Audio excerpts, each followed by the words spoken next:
नमस्कार, मैं रविश कुमार। पहली बार नेपोलियन ने बोला था या चेन्नई एक्सप्रेस में शाहरुख ने दीपिका से कहा था कि मेरी डिक्शनरी में इम्पॉसिबल शब्द नहीं है, लेकिन दीपिका ने पहली बार जरूर कहा था कि कहां से लाई ऐसी बकवास डिक्शनरी।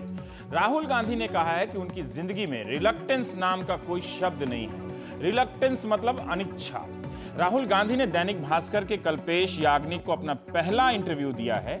एक नेता की जिंदगी में क्या होता है और क्या नहीं होता है, ये आप तभी जान पाते हैं जब वो बताने का मौका चुनता है। जैसे दैनिक भास्कर के पेज नंबर 13 पर एक बॉक्स आइटम में राहुल ने बताया कि वे अकीडो की प्रैक्टिस करते हैं। क्या अकीडो से राहुल को समझा जा सकता है? क्या मोदी के हमले से वे बच जाएंगे? मोदी तो सीधे भिड़ने वाले हैं कुंग-फू की तरफ।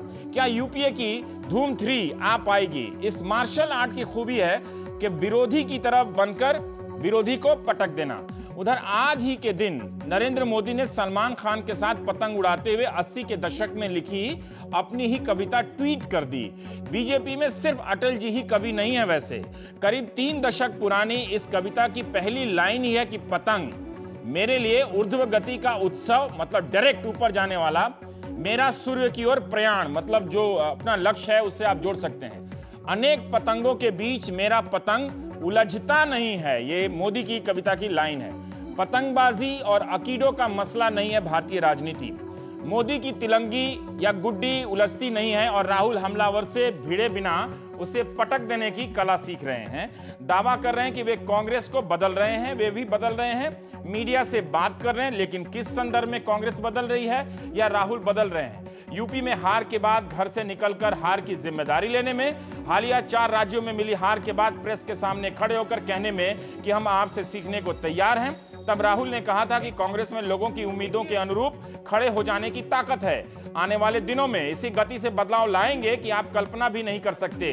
क्या युवा नेता सचिन पायलट को राजस्थान भेजकर, ज्योतिरादित्य सिंधिया को उससे पहले मध्य प्रदेश में उतारकर या वेबसाइट पर फीडबैक लेकर मैनिफेस्टो बना देने से कांग्रेस कल्पनातीत रूप से बदल रही है? महाराष्ट्र में आदर्श घोटाला रिपोर्ट पर मीठी असहमति जताकर राहुल बदल रहे हैं या जयंती नटराजन को हटाकर अपने ही एक पूर्व मंत्री को मोदी या बीजेपी की नजर में संदिग्ध करके कांग्रेस को बदल रहे हैं? केरल में अहिंसा और धर्मनिरपेक्षता को प्रमोट करने के लिए पदयात्रा में शामिल होकर राहुल चलने लगते हैं। कार की छत पर बैठ जाते हैं। एक खबर यह भी है कि तेल भी खत्म हो गई थी गाड़ी की। भट्टा परसौल की पदयात्रा के बाद पैदल चलते देखा है बड़े दिनों के बाद इन्हें। राहुल रोड पर तो आ गए हैं, मगर बदल क्या रहा है? एक और पद की दावेदारी के अलावा उपाध्यक्ष के रूप में चुनावों में राहुल का रिकॉर्ड क्या पीएम पद के उम्मीदवार बनने से सुधर जाएगा? 17 जनवरी से पहले हिंदी में दिए इस इंटरव्यू में राहुल कहते हैं कि यह सही नहीं है कि मैं जिम्मेदारी लेने में तत्पर नहीं हूं। जब कल्पेश पूछते हैं कि आप जिम्मेदारी से बचना चाहते हैं, सत्ता जहर है, ये काफी फेमस हो गया है, तो वो मतलब समझाते हैं कि सत्ता जहर है का मतलब यह नहीं कि मैं जिम्मेदारी लेने को तत्पर नहीं हूं। मेरी जिंदगी में रिलक्टेंस नाम का कोई शब्द नहीं है। सत्ता जहर है, यह एक ऑब्जर्वेशन है कि पावर जब आती है उसके साथ जो खतरे आते हैं उससे कैसे निपटना है, वह है। सत्ता जहर है का अर्थ है कि पावर का इस्तेमाल जनता की भलाई के लिए करो, खुद को बड़ा करने के लिए, ताकतवर बनाने के लिए इसका इस्तेमाल मत करो। बिना अध्यात्म के हिंदुस्तान की राजनीति नहीं हो सकती है। नरेंद्र मोदी ने कहा था कि वे कहते हैं, यानी राहुल कहते हैं कि सत्ता जहर है, लेकिन यही लोग सत्ता पर कब्जा किए हुए हैं। कल्पेश ने एक और सवाल किया कि भाजपा के कांग्रेस मुक्त भारत और नरेंद्र मोदी की लोकप्रियता पर क्या कहेंगे? तो जवाब इस तरह से आता है कि आज भाजपा एक व्यक्ति आधारित सत्ता चाहती है जो देश हित में नहीं है। सत्ता किसी एक व्यक्ति की सोच और उसके अपने तरीकों से नहीं चलनी चाहिए। कांग्रेस इस देश के डीएनए में है। भाजपा कांग्रेस मुक्त भारत की बात कह रही है, वो ये नहीं समझती कि कांग्रेस एक ऐसी राजनीतिक शक्ति है जिसने लोगों को देश में जोड़कर रखा है। राहुल गांधी कहते हैं कि कांग्रेस को चुनाव से पहले हमेशा कम आंका जाता है। उन्हें पूरा विश्वास है कि काफी अच्छा करेगी कांग्रेस। इस बात पर यकीन करने से पहले आप मिजोरम को छोड़कर दिल्ली, मध्य प्रदेश, राजस्थान, छत्तीसगढ़ के नतीजों को ध्यान में मत रखिएगा। मोदी कहते हैं कि कांग्रेस मुक्त भारत, राहुल कहते हैं भ्रष्टाचार मुक्त भारत। राहुल मोदी के चक्कर में मैं भी कुछ कहता हूं, प्राइम टाइम मुक्त, प्राइम टाइम टेलीविजन। तो हमारे साथ आज बहस शुरू हो रही है। अभय कुमार दुबे हैं हमारे साथ, एडिटर CSDS। नीलांजन मुखोपाध्याय साहब हैं, आप लेखक पत्रकार, आपने मोदी पर एक अच्छी किताब लिखी है। रीता बहुगुणा जोशी हैं, कांग्रेस की नेता हैं। JVL नरसिम्हा राव साहब हैं, बीजेपी के नेता हैं। तो सारे लोग मिला जुलाकर राहुल गांधी की उम्र के आसपास ही हैं। एक आध साल ऊपर नीचे हो जाता है। रीता जी, मैं आपसे ये सवाल पूछना चाहता हूं कि राहुल गांधी ने कहा है कि पार्टी जो भी जिम्मेदारी देगी मैं उसे पूरी करने के लिए तैयार हूं। मेरा सवाल ये है कि राहुल गांधी तो आप लोगों की जिम्मेदारी तय करते होंगे, उनकी जिम्मेदारी कौन तय करता है? ये सवाल पूछने के लिए मैं राहुल गांधी के पास जाऊं या किसके पास जाऊं? नहीं, राहुल जी भी पंक्ति में कहीं नीचे हैं, उपाध्यक्ष हैं अखिल भारतीय कांग्रेस कमेटी के। हाँ। हमारी राष्ट्रीय अध्यक्ष माननीय सोनिया जी हैं, CWC है, राष्ट्रीय कार्यकारिणी है, जिसमें बहुत सारे सदस्य हैं, सभी शीर्षस्थ नेतागण हैं। तो जब CWC ही हमारी निर्णय लेती है कि क्या करना चाहिए और संगठन को किस तरह से आगे बढ़ाना है, तो स्वाभाविक है जब उन्होंने कहा कि जिम्मेदारी दी जाएगी तो उनका अर्थ CWC से था, नेशनल वर्किंग कमेटी से था। तो इसमें कोई खास बात नहीं है। और मुझे बड़ी खुशी है कि आपने उनके पूरे वक्तव्य इंटरव्यू के जो हाइलाइट्स हम लोगों को दी, और सच बात है कि उन्होंने बहुत ही बेबाकी से अपने पक्ष को, अपनी बातों को रखा है।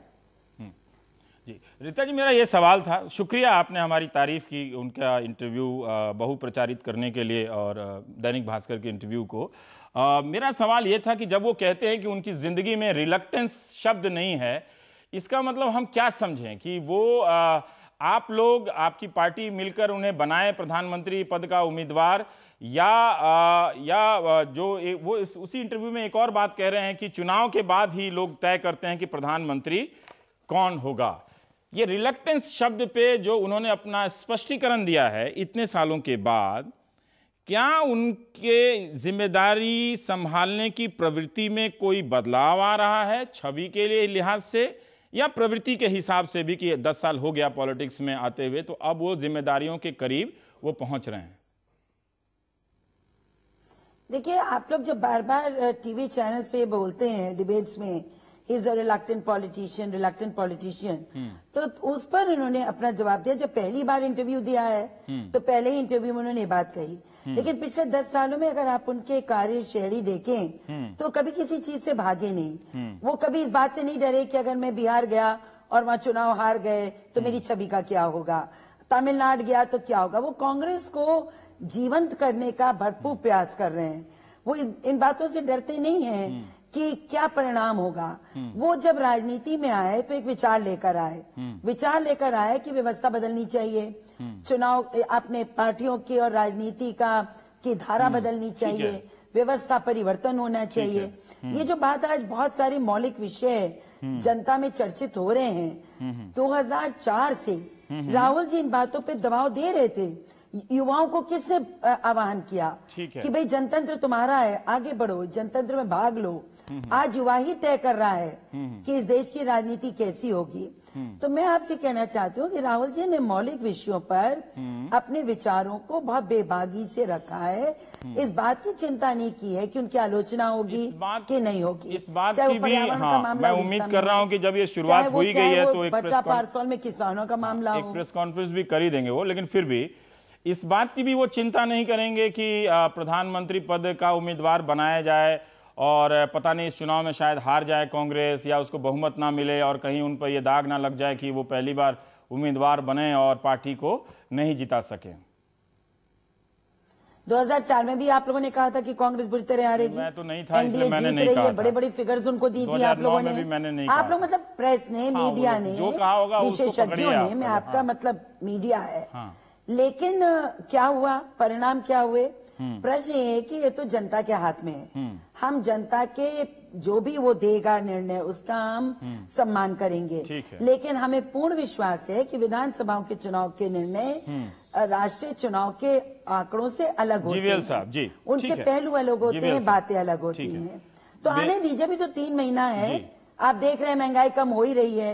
राहुल जी खुलकर भ्रष्टाचार के खिलाफ बोलते आए हैं, कम हो रहा है आजकल। सोनिया जी तो पिछले 5 साल से बोल रही हैं। तो बात ये नहीं है। इस वाले पे आएंगे रीता जी, मैं इस वाले पहलू पर आऊंगा। नेतृत्व है। मैं आदतन जिस पर डिबेट करता हूं उसके पक्षधर को मेरा प्रयास रहता है कि शुरू का 2-4-5 मिनट उससे ही मिले ताकि उनकी तरफ से ये बात आ जाए।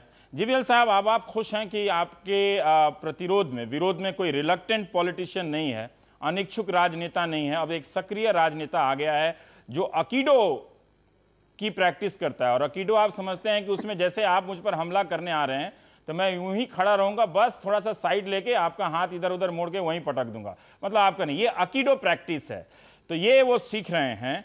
मैं आपसे जानना चाह रहा हूं कि एक रिलक्टेंट पॉलिटिशियन की जगह एक एक्टिव पॉलिटिशियन मिला, तो ये आपके लिए अच्छी बात होनी चाहिए कि अभी भी आपको उनमें रिलक्टेंस दिखता है?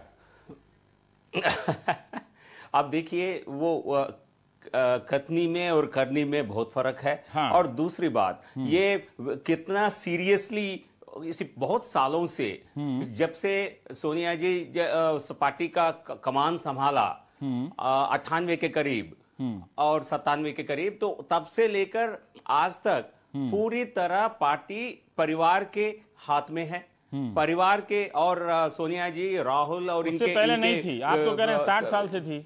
नहीं, उनका बीच में कुछ साल पूरे तरह कंट्रोल नहीं था। कुछ साल उनका पूरा कंट्रोल नहीं था। ये एक विशेषज्ञ रूप में भी बता रहा हूं मैं। लेकिन उसके बाद पूरी तरह पार्टी प्रेसिडेंट लगातार सोनिया जी बनते आ रही है। और ये जो डिसीजन इनको परिवार के अंदर जो लेना है, उसको लेकर वो कह रहे हैं यदि कांग्रेस पार्टी चाहेगी, यहां कांग्रेस पार्टी और गांधी नेहरू परिवार, ये दोनों एक ही तरह का शब्द लेना चाहिए हमको। इसमें कोई परिवर्तन, कोई अंतर नहीं है। ठीक है। क्योंकि जो भी कांग्रेस पार्टी में बड़े निर्णय होते हैं, ये परिवार के अंदर होते हैं। तो इसलिए मुझे नहीं लगता है कि राहुल गांधी आज भी मन बना चुके हैं। बाहर के परिवार में तो नहीं होता निर्णय, नहीं। लेकिन नहीं, हमारा परिवार, देखिए हिंदुस्तान है, परिवार चर्चा होता है। हाँ। लेकिन निर्णय नहीं होता है। नहीं, बिल्कुल नहीं होता है। निर्णय पार्टी ही करती है। विचार विमर्श सबसे होता है। हाँ, लेकिन यहाँ परिवार के अंदर निर्णय करना है। और ये परिवार ने अभी तक निर्णय नहीं लिया है, ऐसे ही संकेत मिलता है इस इंटरव्यू के जरिए। और दूसरी बात, कांग्रेस की जब विश्वसनीयता पूरी तरह खत्म हो चुकी है, उनकी जो कांग्रेस पार्टी की जनाधार दिख रही है पूरे राज्यों में, जो जहां जहां चुनाव हुए हैं, जनाधार लगभग खत्म हो चुका है। उस स्थिति में राहुल गांधी आएंगे, कुछ कमाल करेंगे, मुझे नहीं लगता है खुद वो इस बात पर विश्वास करेंगे। ठीक है।